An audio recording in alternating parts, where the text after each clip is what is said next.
मेरी मल्लिका ने वादा किया था कि आज मेरे घर आएगी, लेकिन मेरे पिता एक सीरियल किलर हैं, माँ भी बेहद जुनूनी है। भाई हमेशा बस अपनी सोशल पर्सनैलिटी की चिंता करता है।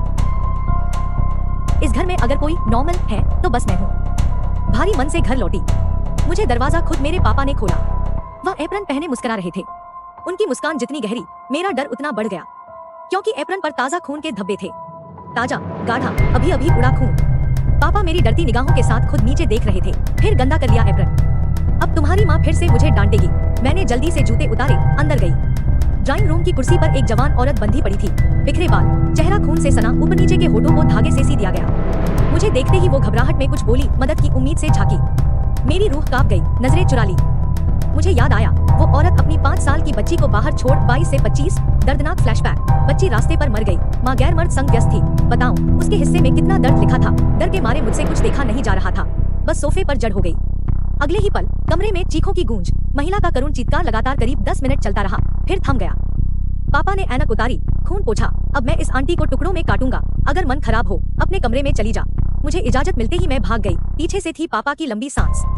वो बड़बड़ाए, ये बच्ची हमसे बिल्कुल नहीं गई। मैं हर कण में बर्फ हो गई थी, ठंडी पसीने से भी कांप रही थी। ये पहली बार नहीं था। पहली बार जब पापा ने मेरे सामने आदमी मारा। मैं सिर्फ 5 साल की थी। पापा ने सामने वाले की गर्दन काट दी। मेरा कच्चा डर देख मुस्कुराए। बोले, ये आदमी अपनी बीवी पर बरसों से जुल्म करता था, किसी ने उसे सजा नहीं दी। पापा खुद ही न्याय करने निकले। अब मुझे डरने का वक्त ही नहीं। कल जिन लोगों ने मुझे रोज डराया, वो हमारे घर आने वाले हैं। उनका चेहरा याद करते ही पेट में ऐंठन उठी। उन्हें कह चुकी थी मत आओ, पर वो मेरी बेइज्जती करते, बाल नोचते, थप्पड़ मारते। देखें, ऐसी लड़की को कैसा परिवार पालता है। उन्हें पता नहीं, जो हमारे घर आया वो कभी जिंदा नहीं लौटा। अचानक दरवाजे पर दस्तक। माँ खड़ी थी, बला की खूबसूरती, मासूम सा चेहरा, पर असलियत अपार डरावनी। उन्होंने मुस्कुराकर कपड़े लाए। मैं डरी नजरों से मांगने लगी, पर मैंने कांपते हुए कपड़े उतार दिए। मेरा सारा बदन चोट के निशानों से भरा था। माँ और मुस्कुराई, पर मैं जानती थी वो अब सचमुच गुस्से में है। उनका गुस्सा मौत सा भयानक। उन्होंने बर्फ जैसी ठंडी उंगलियों से मेरे जख्मों को छुआ। मैं कांप गई, फिर आह भरी। कभी कभी लगता है तू मेरी औलाद है भी या नहीं। मैं चुप रही। माँ ने गाल सहलाया, देख, तू मेरा ही खून है। माँ ने लेटर बॉक्स से एक चिट्ठी निकाली। मैंने लिफाफा खोला। उसमें मेरी रतौंधी वाली फोटो थी। दब्बू कुत्ते जैसा पेट में लात मारी जा रही है।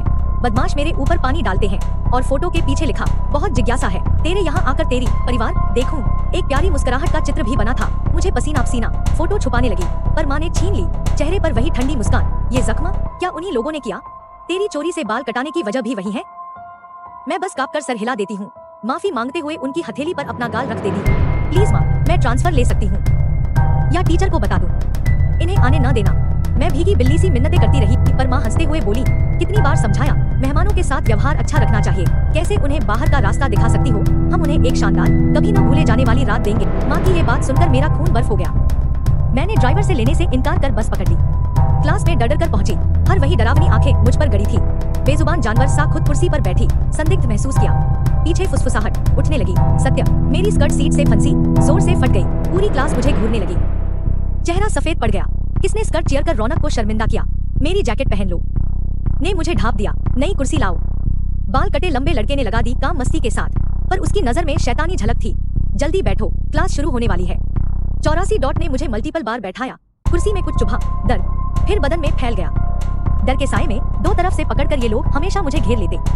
स्कूल गेट पर एक शानदार सफेद कार, दरवाजे पर लंबा खूबसूरत लड़का, मेरा भाई। उसे देखते ही देह सिमट गई। आओ, तुम्हें घर ले चलता हूँ। डर, तनाव, पन्ने और हंस दी। तुम्हें कभी बताया नहीं, तुम्हारा भाई इतना हैंडसम है। 90 डॉट ने खुद आगे बढ़कर भाई को फंदे में लिया। हाय, मैं रौनक की बेस्ट फ्रेंड हूँ। मैं आगे वाली सीट लेना चाहती थी। ने धक्का दिया। फ्रंट आसान रहेगा, वहाँ बैठ सकती हूँ। बिल्कुल। भाई ने उसकी जांघों को घूरते हुए इशारा बदला। 94 डॉट लजा गई। फिर जैसे ही सीट पर बैठी, चीख पड़ी। उसकी जांघ में पिन चुभ गई थी। भाई हैरान परेशान बना। ओह, सीट में पिन कहाँ से? तुम्हें अभी अस्पताल ले चलता हूँ। 97 डॉट ने आंसू पोंछे। उसकी नजर अजीब शक में भाई पर थी, पर वो अस्पताल नहीं गई। मरहम लगाकर सब घर आ गए। घर के भीतर जाने से पहले मैंने फिर विनती की, मत जाओ, यही मौका है बचने का। लेकिन वे अंदर गए। मम्मी ने सबके लिए काफी बनाई। बहुत शांति, बहुत दिखावे। मेरी दोस्तों ने यकीन नहीं किया मैं अमीर हूँ। तू रोज बस से क्यों आती थी? 102 डॉट ने बेहद सभ्य अंदाज में माँ बाप से हेलो कहा। मम्मी इतनी यंग और सुंदर देख सब दंग। जोर से हंसी, पर अचानक यांगली ने कोने में काले थैले पर नजर डाली। आंटी, इसमें क्या है? मैं घबराई। पापा बोले, देख सकती हो। वो चेक करने गई। बोली, उफ, ये तो सड़ गया। कुछ मीट। ओह, कितना बदबूदार। ये सब सस्ता मीट बाजार से लेते हूँ, बाहर के कुत्तों को खिलाने के लिए। 109 डॉट अचानक बोली, वैसे रौनक का क्लास में फनी निकनेम भी है। मम्मी मुस्कुराई, क्या कुतिया? पूरा माहौल जम गया। 113 डॉट फिर भी मुस्कुरा रही थी, लेकिन मम्मी पापा भाई पर इसका कोई असर नहीं। सबने बेचैनी से उसकी ओर देखा, पर कोई प्रतिक्रिया नहीं। अगर रौनक को प्यारा कुत्ता ही माना जाए तो बिल्कुल फिट है। सब चुप, वही पागल सा माहौल।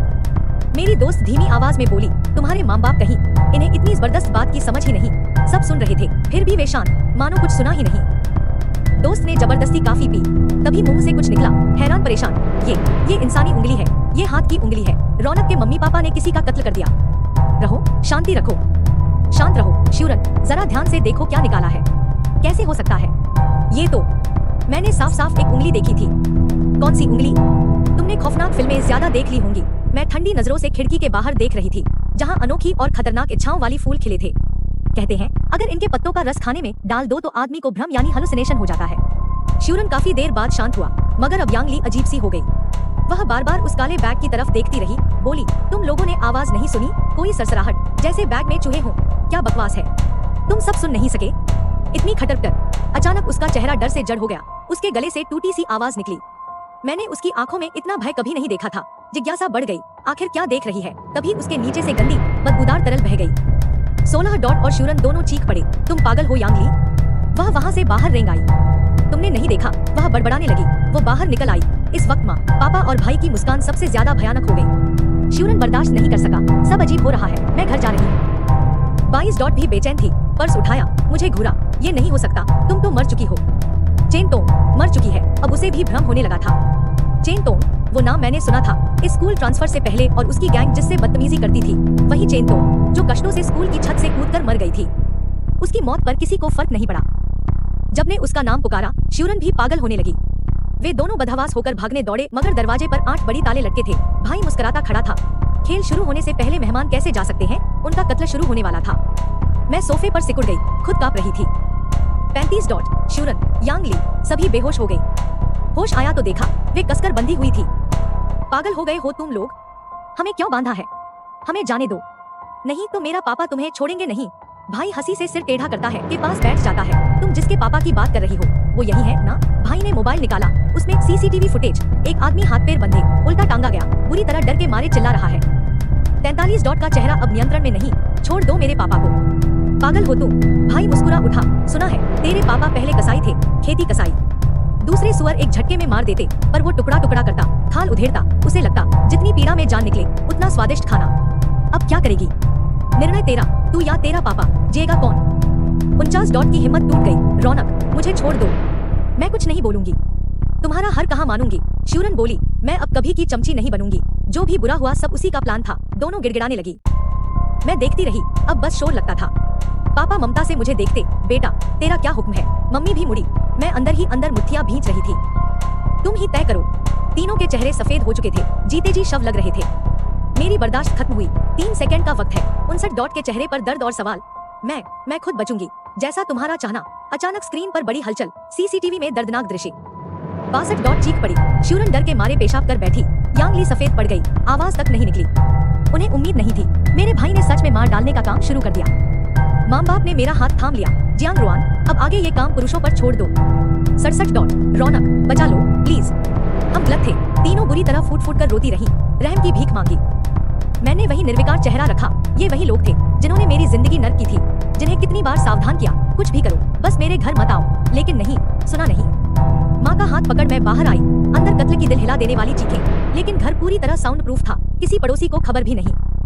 मेरा नाम जियांग रुआन है, मेरे पेरेंट्स जन्मजात साइकोपैथ हैं। बुरी किस्मत, मैं भी वही प्रवृत्ति लेकर पैदा हुई, बस छुपाना ज्यादा जानती हूँ। मैं अपने परिवार से प्यार करती हूँ। वे हत्या को पसंद करते हैं, लेकिन अक्सर लापरवाही कर बैठते हैं। 2 लड़कों की हत्या के उस दिन सारा खून मैंने साफ किया। पापा इतने साल पकड़े क्यों नहीं गए? क्योंकि सब उलझने मैं सुलझाती आई हूँ। जिंदगी चाहे कितनी मुश्किल हो, अपने परिवार के लिए मैं बार बार साफ सफाई करती रहूंगी।